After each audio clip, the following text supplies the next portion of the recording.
नमस्कार दोस्तों, बहुत स्वागत है आप सभी का वीके न्यूज़ पर। मैं हूं आपके साथ चेतन पाठक। श्रद्धा मर्डर केस में लगातार रोजाना नई परतें खुलती हुई नजर आ रही हैं। श्रद्धा की जो टुकड़े हैं वो लगातार तलाशने में पुलिस लगी हुई है, उसकी जो खोपड़ी है वो ढूंढने में लगी हुई है और जो आफताब है उसको सख्त से सख्त सजा दिलवाए जाने की यहाँ पर पुलिस कोशिशों में है।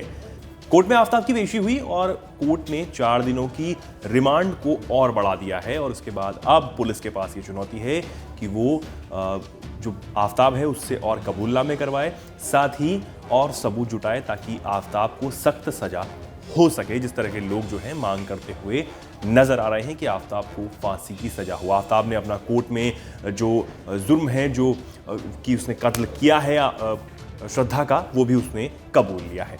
लेकिन अब जो खबर निकलकर सामने आ रही है वो ये है कि जिस पत्र को लेकर अब बवाल मचा हुआ है, जिस पत्र को श्रद्धा ने पुलिस को दिया था, शिकायत अपनी दी थी, उसको लेकर अब बवाल खड़ा हो गया है। दरअसल अब इस पत्र को लेकर देवेंद्र फडणवीस ने बयान दिया है। पहले आप वो सुन लीजिए, फिर आपको बताते हैं कि उस पत्र में उस शिकायत में श्रद्धा ने आखिर क्या लिखा था जो उसने पुलिस को दी थी आफताब के खिलाफ। दरअसल फडणवीस ने अब क्या कुछ कहा है। फडणवीस ने कहा है कि जो शिकायत श्रद्धा ने 2020 में नवंबर में पुलिस को दी थी, मुंबई पुलिस को, उसमें साफ तौर पर यह बहुत ही सीरियस मैटर है। अगर उस पर कार्रवाई होती तो आज शायद श्रद्धा हम सबके बीच होती, वो जिंदा होती। ये बयान जो है देवेंद्र फडणवीस, महाराष्ट्र के उप मुख्यमंत्री और साथ ही साथ गृह मंत्री का यह बयान अब सामने आ गया है। अब आपको बताते हैं कि 2020 नवंबर में आखिर श्रद्धा ने जो शिकायत मुंबई पुलिस को दी थी, आखिर उसमें ऐसा उसने क्या कहा था। दरअसल 2020 नवंबर को श्रद्धा वॉकर ने मुंबई के तुलिंज पुलिस स्टेशन में एक शिकायत की। उसमें उसने कहा कि आफताब उसे मारना चाहता है, आफताब से उसको जान का खतरा है और साथ ही साथ वो उसे ब्लैकमेल भी किया करता है।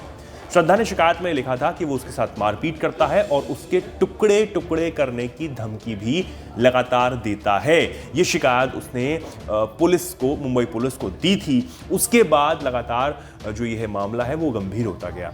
लेकिन अब मुंबई पुलिस के जो डीसीपी हैं उनका बयान सामने आया है। उन्होंने कहा है कि श्रद्धा ने जो पुलिस को शिकायत दी थी उसकी जांच भी शुरू की गई थी, लेकिन तभी श्रद्धा ने कहा कि उसको कोई शिकायत नहीं है और वो अपनी शिकायत अब वापस ले रही है। ये बयान अब डीसीपी सुहास भावचे की तरफ से यहां पर निकलकर सामने आया है। बताया जा रहा है कि आफताब के मनाने पर वो तैयार हो गई थी और उसने अपनी शिकायत जो है वापस ले ली है। यही बात जो है श्रद्धा के पिता ने भी कही है कि आफताब के दबाव में आकर उसने अपनी शिकायत को वापस लिया और ये काम उसने आफताब के दबाव में आकर किया है। ये दावा जो है श्रद्धा के पिता ने इस वक्त किया है। ये बात अब निकलकर यहाँ पर सामने आ रही है।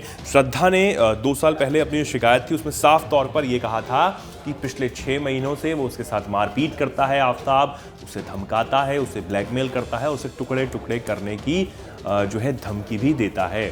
अब महाराष्ट्र के जो मुख्यमंत्री हैं देवेंद्र फडणवीस, उन्होंने ये कहा है किस तरीके से अगर श्रद्धा वॉकर हमारे बीच में होती, अगर उस शिकायत पर कार्रवाई हो जाती।